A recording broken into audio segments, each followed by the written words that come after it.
Olá, boa noite. Está no ar o Aparecida Debate. Aqui você já sabe, é um espaço onde fazemos reflexão sobre diversos temas. E a ideia é que você aí de casa sempre forme a sua própria opinião. Ciência em defesa da vida é o tema de hoje. E num momento tão crítico como este da pandemia da Covid-19, a ciência é a grande aliada da humanidade, sobretudo na definição de estratégias de combate ao vírus que se espalha tão rapidamente. Mas a ciência sempre foi a grande aliada da humanidade, não só em momentos de crise. Para falarmos deste tema, nós teremos dois convidados que conversam com a gente via internet.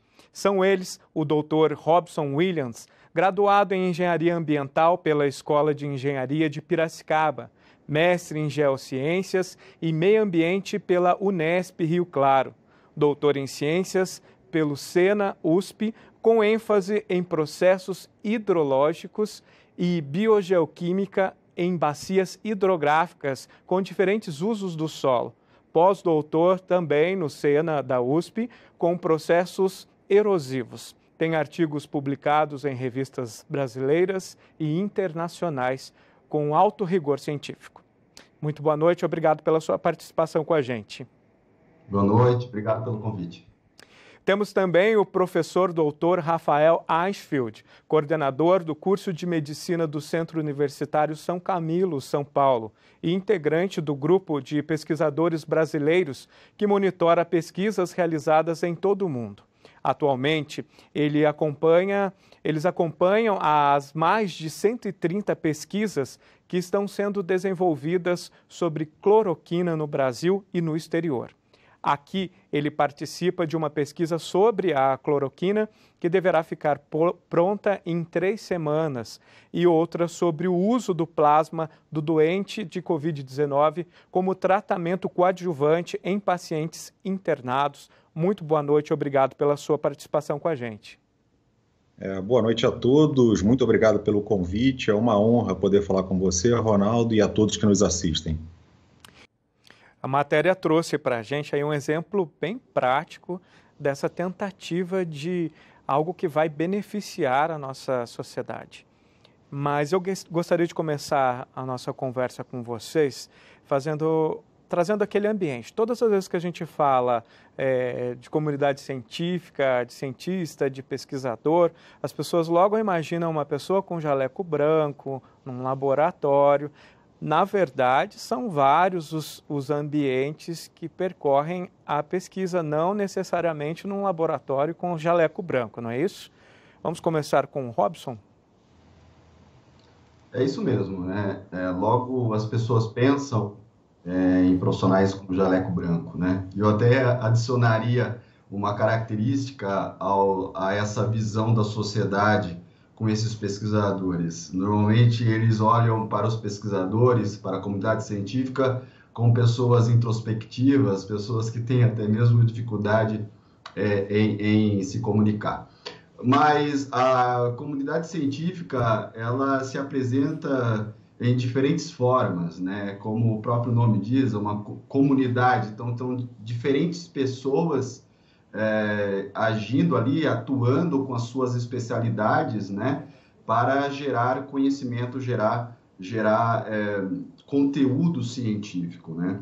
Então, normalmente a pesquisa científica ela é colaborativa, então ela tem as pessoas que vão no campo, né, que vão colher esses dados.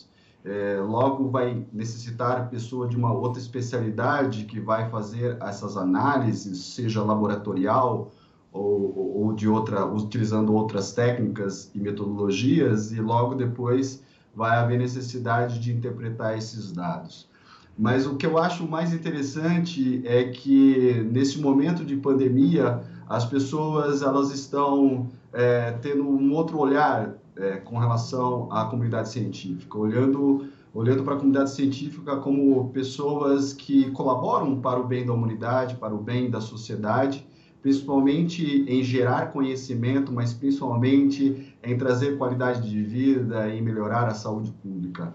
E como nessa reportagem que nós assistimos, a ciência ela é multidisciplinar. Por mais que as ciências médicas elas estão em foco atualmente, né, como o meu colega aqui debatedor, mas, por exemplo, diferentes atuações aí, como a engenharia mecânica, ajudando para que ferramentas e instrumentos possam ser utilizados nesse momento tão difícil da sociedade e da humanidade como um todo. Rafael?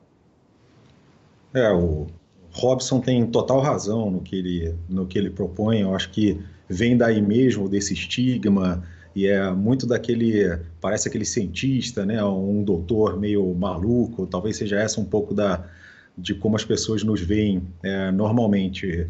E eu adiciono um pouco do que ele falou, que a pesquisa ela é gerada por qualquer um que saiba fazer uma pergunta, e não aquele que necessariamente quer uma resposta, né?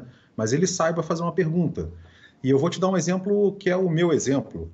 São as dores que eu vivia dentro de um hospital. Então, a minha pergunta era, será que eu poderia fazer de uma forma melhor? Ou se eu fizesse dessa forma, eu obteria resultados diferentes? Então, ela pode ser feita em qualquer lugar, em qualquer ambiente. Não precisa ser feita dentro de uma universidade, não precisa ser feita dentro de um laboratório, ela pode ser feita dentro de um departamento, dentro de um hospital, ela pode ser feita, e eu também assino embaixo com o que o Robson falou, que eu não vejo a ciência como algo pessoal, uniprofissional, ou uma pessoa, unitário.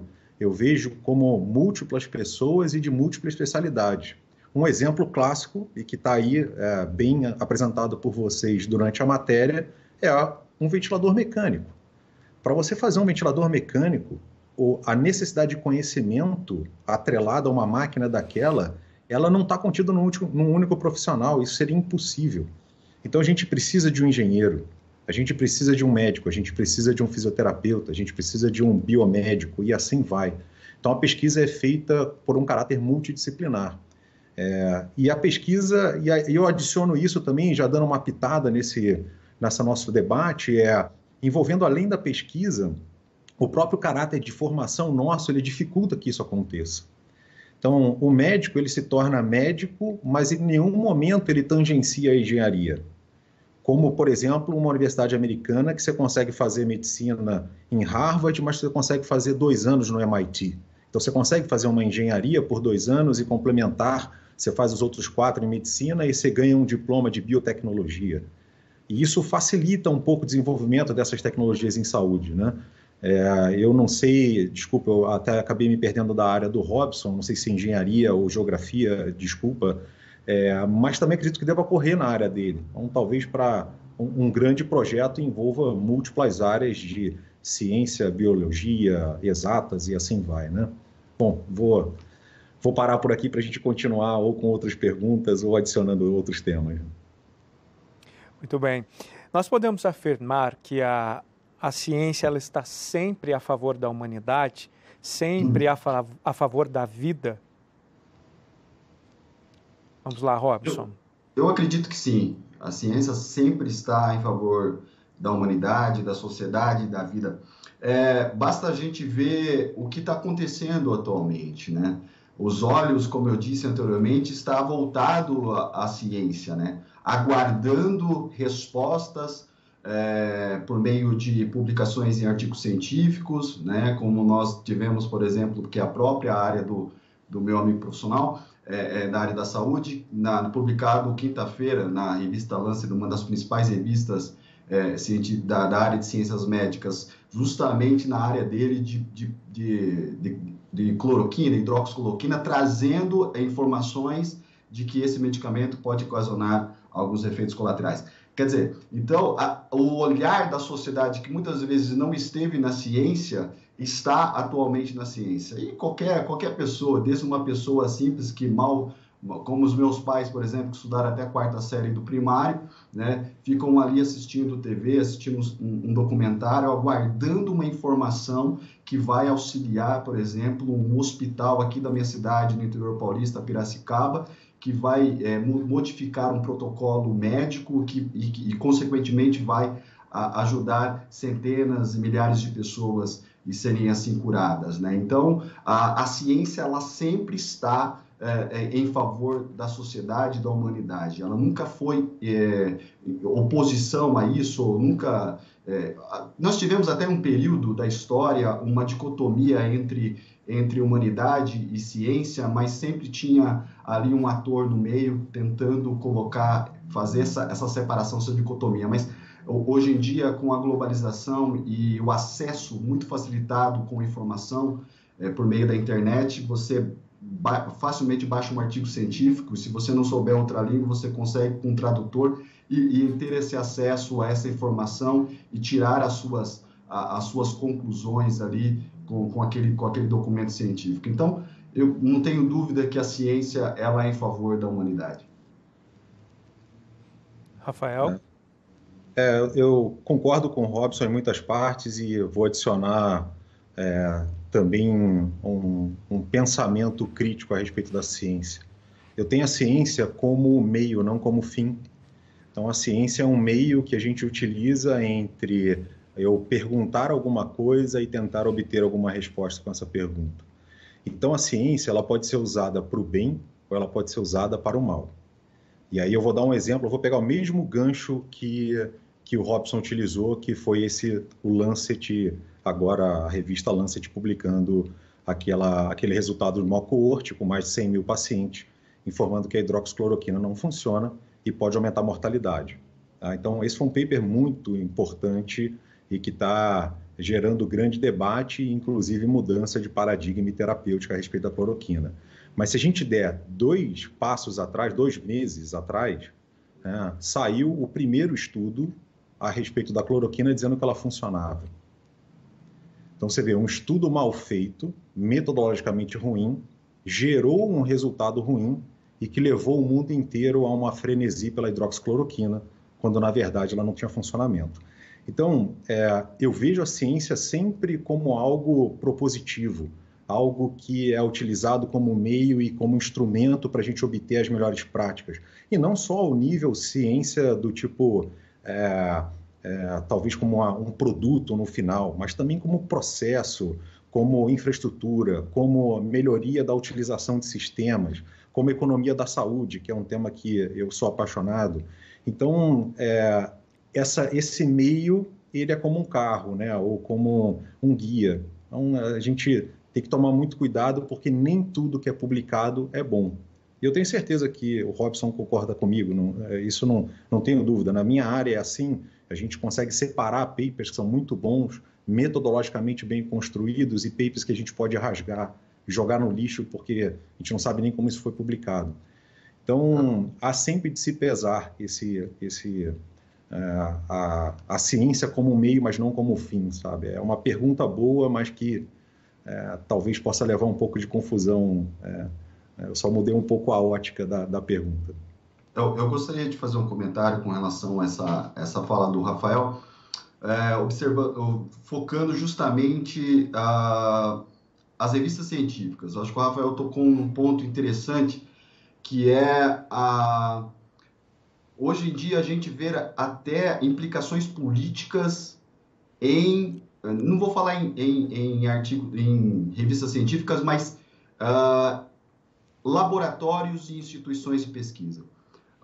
Eu não sou da área de ciências médicas, mas esses dias eu estava lendo alguns artigos de críticas ao hospital e Instituto de Pesquisa John Hopkins, que atualmente está utilizando uma ferramenta extremamente importante que nós utilizávamos em ciências ambientais, que é o georreferenciamento em ciências ambientais, que eles estão utilizando agora, gerando um mapa, todos podem ali vislumbrar esse mapa, muito interessante por sinal, em tempo real, o número de pessoas infectadas, o número de mortes e até mesmo o índice de mortalidade, né? Só que se você aprofundar os estudos que esse hospital John Hopkins tem demonstrado, muitos do que eles têm mostrado nas últimas semanas não tem ocorrido em grande parte do mundo, com seus modelos demonstrando que seria um número de morte, mas na verdade não tem sido. Então, a gente tem que tomar cuidado, porque grande parte das pesquisas elas têm um viés também político, né? E também tem aí tem algumas coisas de metodologia também que tem que tomar muito cuidado, né? Eu acho que o Rafael tocou num ponto interessante e importante que precisa ser olhado com muito critério o que está sendo publicado, o que está sendo apresentado. Essa grande relevância da pesquisa. Bem, dados da National Science Foundation dos Estados Unidos mostram o avanço da ciência no nosso país, né? Em uma década, o Brasil teve um salto de 69,4% no número de artigos científicos publicados, o que deixa o nosso país em 11º no ranking de publicações científicas, à frente do Canadá, Espanha, Austrália e Irã. No entanto, até outubro de 2019, o Brasil perdeu 17.892 bolsas de estudos devido à diminuição de recursos na área. Eu gostaria que vocês comentassem sobre isso, por favor. Tudo que nós estamos experimentando de bons resultados na ciência nos últimos 3 anos, né, em números de artigos e até mesmo de impactos. Quando eu falo impactos de artigo científico, é quando um artigo científico ele é publicado numa revista científica de alto rigor, e essa revista ela tem grande visibilidade e ela é muito citada pelos seus pares, principalmente na comunidade daquela área. Mas os resultados que nós estamos colhendo nesses últimos anos são resultados de investimentos de 10, 15 anos atrás, né? Quando, por exemplo, eu estava entrando no mestrado na Unesp em Rio Claro, o pré-sal tinha acabado de ser descoberto e ali acabado também de ser aprovado um projeto de lei que parte dos recursos de royalties do petróleo seriam investidos em educação. E logo depois de alguns anos, o número de bolsas de iniciação científica, mestrado, doutorado e até mesmo de especialização de pesquisadores, né, fora do país tinha aumentado. Então, esses investimentos, né, na ciência, principalmente em bolsas de pesquisa e até melhoria da qualidade dos laboratórios, instituições de pesquisa, eles vão ter um resultado depois de 5, 7, até mesmo 10 anos, né?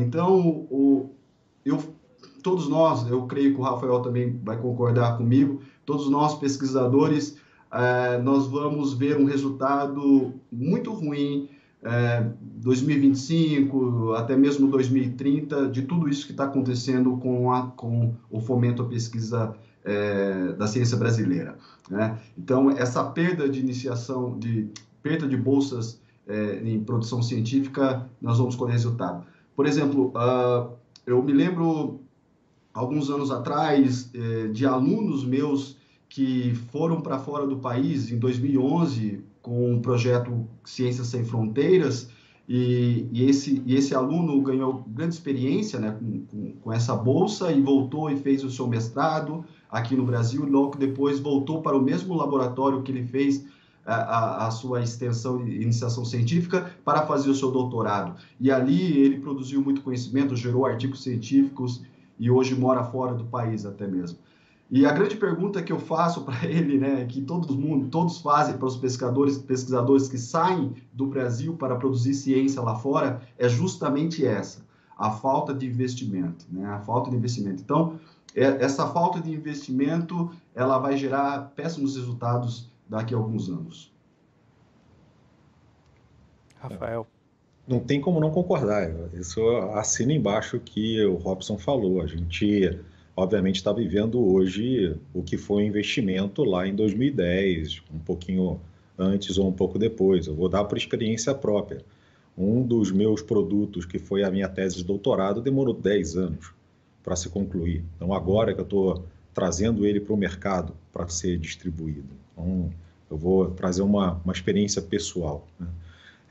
Mas esse fomento ele vinha aumentando gradativamente. O fato é que em 2014, quando chegou a crise no país e todo aquele processo político envolvido por trás, daí para frente a gente teve uma grande perda de incentivo à pesquisa. E como ela está um pouco atrelada ao PIB, né, você faz investimento de acordo com aquilo que você ganha, né, porque o bolo é o mesmo, a gente precisa dividir para todos, né, a saúde, a educação, e todo mundo teve corte ao longo desses anos, e obviamente a pesquisa também teve. E dado que o PIB do nosso país ele só decresceu nesses últimos anos, há de se convir que em números absolutos a pesquisa também sofreu com isso. E isso é triste, eu lamento muito pelos nossos pesquisadores, porque a gente, ao invés de exportar tecnologia, a gente exporta pessoas. Então, todos os nossos grandes pesquisadores estão saindo.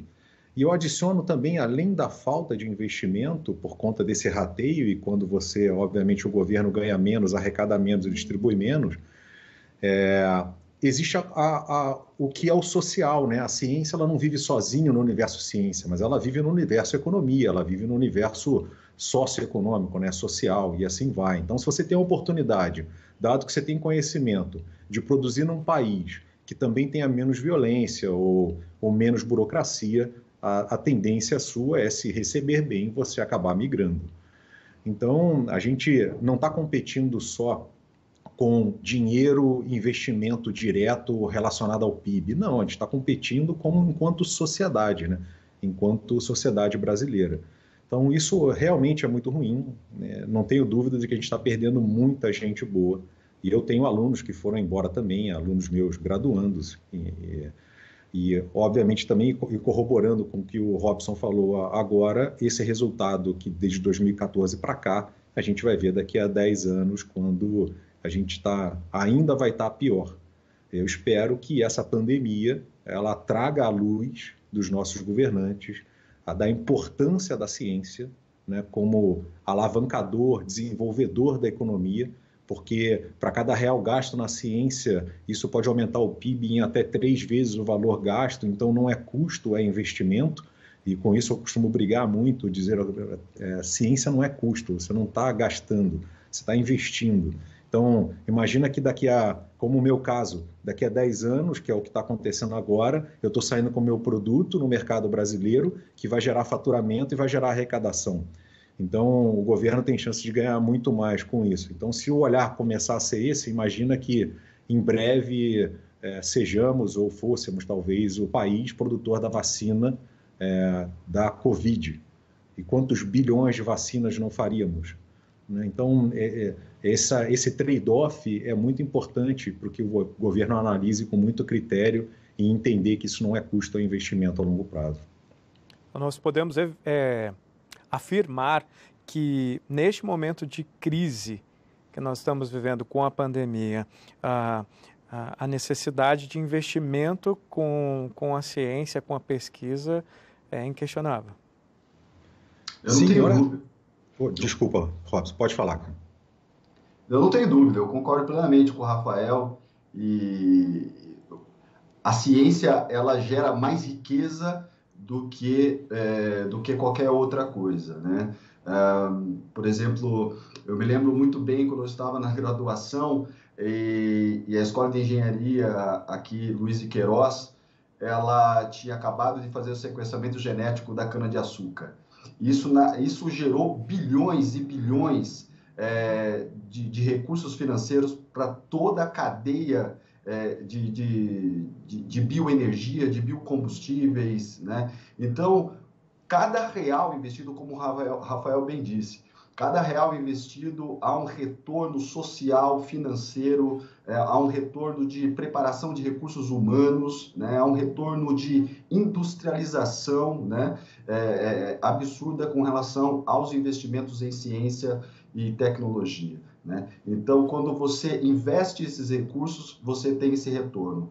Basta ver, por exemplo, a Fundação de Amparo à Pesquisa do Estado de São Paulo, a FAPESP, nos últimos 3 meses, ela investiu nada mais, nada menos que 30 milhões de reais para as pesquisas em áreas de ciências médicas, né? Então, esse investimento da FAPESP, que está atrelado ao imposto que é o ICMS, esse vai ter um retorno em produção científica, em artigos científicos de alto impacto e, como o Rafael bem disse, quem sabe um medicamento ou até mesmo uma vacina sendo produzida aqui no estado de São Paulo, né?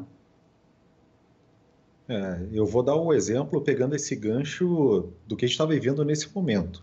Em março, o governo diz que precisava importar ventiladores, dado que a gente não conseguia ter produção nacional suficiente. Com esse direcionamento FAPESP e outros investimentos federais que veio direto, eu conheço pessoalmente 5 grupos de pesquisadores que saíram com ventilador mecânico feito aqui dentro do país, de forma rápida e barata.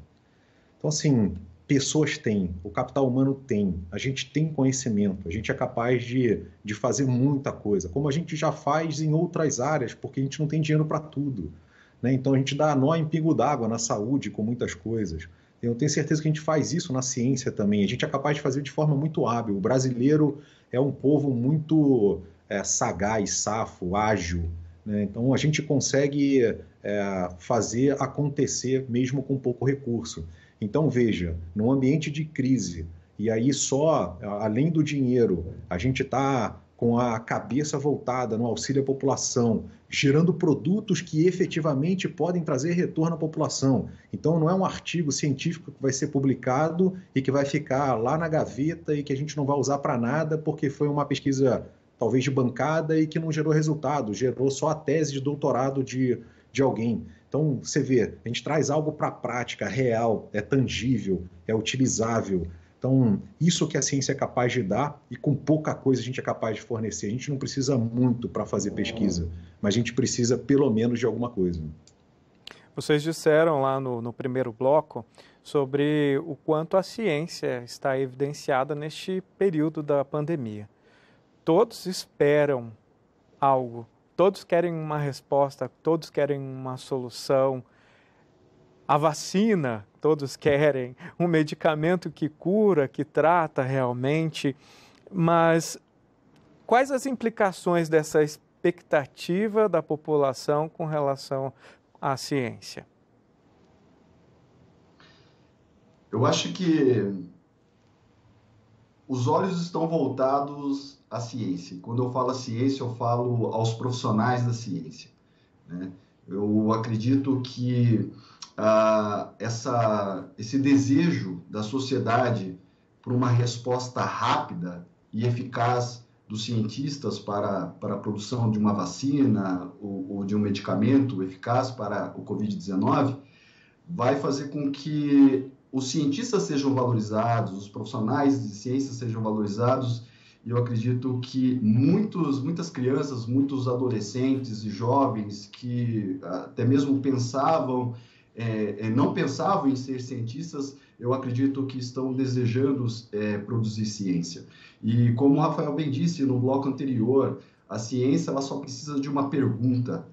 E logo depois dessa pergunta, ela precisa de um suor escorrendo pelo rosto dessa pessoa que quer fazer ciência, de ir atrás dessa informação e evidências, e se tiver uma ajuda financeira, será vital para que essa produção seja passada para frente, né, essa produção científica, e gere recursos para toda a sociedade. Então, eu acredito nisso. Eu acredito que os olhos estão agora não somente nos políticos ou em Brasília, ou até mesmo na Organização Mundial da Saúde, mas os olhos estão sobre as bancadas dos laboratórios, sobre os profissionais que estão aí na linha de frente, não somente tratando das pessoas, mas gerando evidências científicas e ali publicando artigos, né? Então, os olhos estão sobre esses profissionais e eles devem ser valorizados, eles devem ser reverenciados, não como heróis, mas como pessoas dignas que merecem o seu respeito, salários dignos,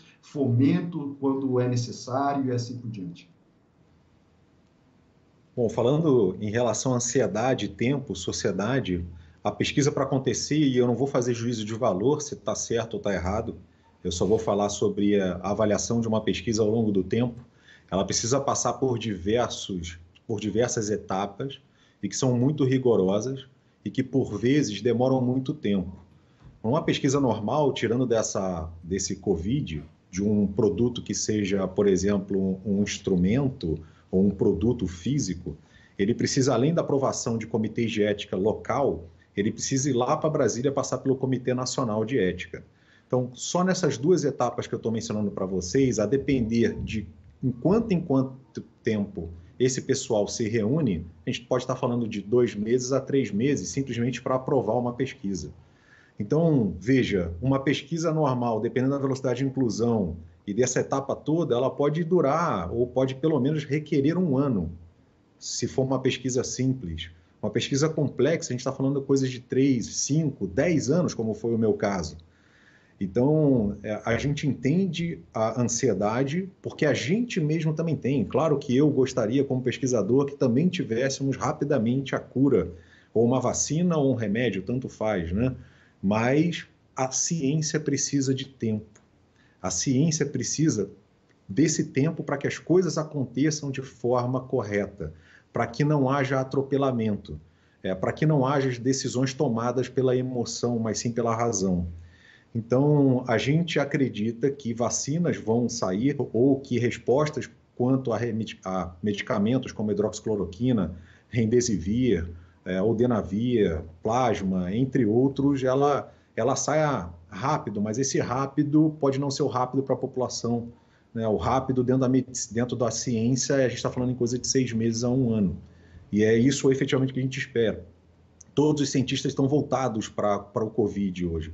Mesmo aqueles que não trabalhavam com ele, como é o nosso caso da São Camilo, a gente abriu as portas dos nossos hospitais para que houvesse inclusão de pacientes nos grupos que estão fazendo uso de hidroxicloroquina e plasma para tratamento, para que a resposta fosse mais rápida à sociedade. Então, os nossos esforços são direcionados, mas o tempo da ciência não é o tempo ou a nossa ansiedade, né? Ele é um tempo um pouquinho maior para que as coisas sejam respeitadas, né? Muito bem. O nosso tema é super interessante, teria muito mais para abordar com vocês, mas chegamos ao final do nosso programa. O nosso intuito foi gerar reflexão sobre o quanto a ciência é importante para toda a humanidade, o quanto o incentivo se faz tão necessário.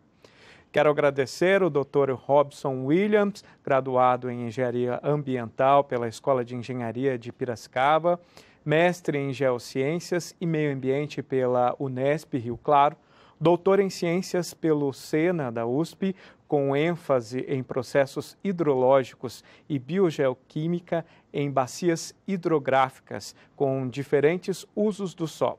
Pós-doutor no SENA da USP, com processos erosivos. Tem artigos publicados em revistas brasileiras e internacionais com alto rigor científico. Muito obrigado pela sua participação. Obrigado pelo convite, foi um prazer poder participar e discutir esse assunto tão relevante e tão importante nesse momento. Obrigado, boa noite. Nós também contamos aqui com a presença do professor Dr. Rafael Eichfeld, coordenador do curso de Medicina do Centro Universitário São Camilo, São Paulo, e integrante do grupo de pesquisadores brasileiros que monitora pesquisas realizadas em todo o mundo. Atualmente, eles acompanham as mais de 130 pesquisas que estão sendo desenvolvidas sobre cloroquina no Brasil e no exterior. Aqui ele participa de uma pesquisa sobre cloroquina que deverá ficar pronta em 3 semanas e outra sobre o uso do plasma do doente de Covid-19 como tratamento coadjuvante em pacientes internados. Muito obrigado, doutor, pela sua participação aqui com a gente. Ronaldo, eu agradeço imensamente o convite, foi um prazer falar com você e com o Robson. Obrigado pelos comentários, isso é um assunto que eu sou apaixonado. Para rever esse programa, acesse o canal da TV Aparecida no YouTube. E quando você deixar seu comentário com sugestão ou crítica em nossa página, utilize a hashtag AparecidaDebate. Na próxima semana, nós vamos falar sobre o coronavírus nas comunidades. Uma ótima noite para você e sua família. Próxima quarta, nosso encontro é marcado aqui no Aparecida Debate.